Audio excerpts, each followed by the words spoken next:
there's no question about what's top of the agenda at the moment: the soaring cost of living, and in particular the skyrocketing cost of energy. The 80% rise in the misnamed energy cap, which seems to cap nothing, led to understandable blanket media coverage.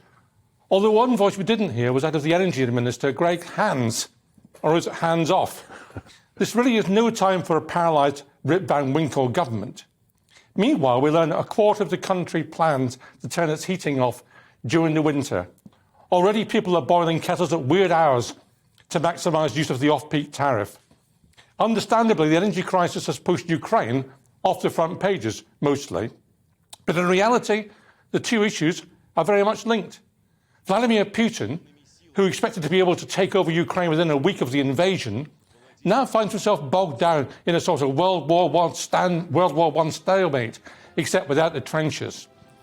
With an estimated 80,000 Russian troops dead or injured, and faced with superior US and UK weaponry, he can't make progress. But he dare not pull back, and the Ukrainians, in any case, aren't strong enough to make him retreat very far. So what does Putin do? The answer, for him, is to use gas supplies as a weapon of war to try to divide and destabilise Europe, so that enthusiasm for supporting Ukraine weakens. Some countries are hugely exposed. Latvia gets 100% of its gas from Russia. Finland, which has incensed Russia by applying to join NATO, gets 97%.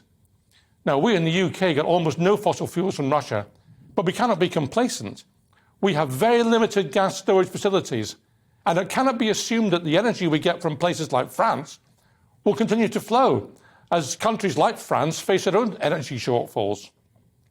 It's going to be a bleak winter, politically unstable, expensive without precedent, and cold for those who can't afford to turn the heating on. Is there a bright side? Well, at least here in the UK, we won't be living in sub-zero temperatures for months on end without any gas, as I fear may be the likely outcome for the Baltic states when Putin turns off the gas, as he will.